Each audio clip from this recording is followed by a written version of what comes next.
Okay, this tutorial will show you how to use Subfinder just to report an absence. Now we are going away from those triplicate sheets to report absences to the office, so this replaces it. So you'd use this even if you don't need to have a substitute. So you all should have received a PIN letter in your mailbox. If you didn't receive that PIN letter, it's unique to you, so let me or Lori Van Sickle know, and we'll print one out for you.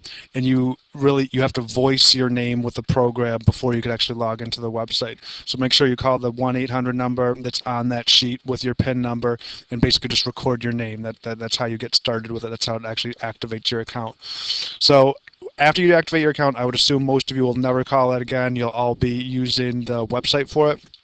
Under staff, you can just bring it down to Subfinder login. This gives you information about Subfinder. There's the 800 number. Click here to log into the Subfinder system. So you just click there. So your username is going to be your last name. I'm going to log in as Counselor Davis Holt.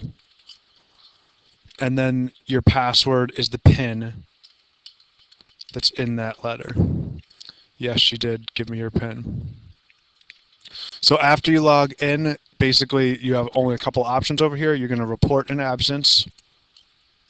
You're going to pick the day of the absence. Is it a full day or is it a half day?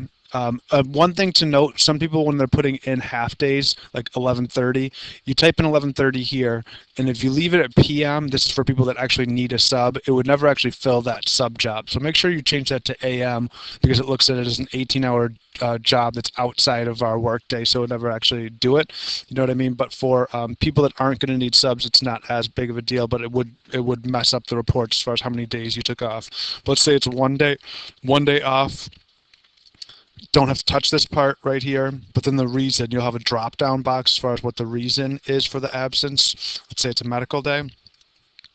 Job type, no substitute required, is all that you have as an option if you don't need a sub, which is going to be all the administrators, clerical, any non-instructional position that would need a sub. That should be your only option. It says no substitute required.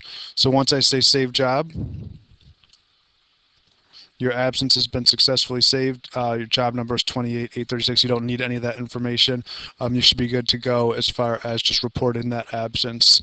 Let us know if you have any issues. Thanks.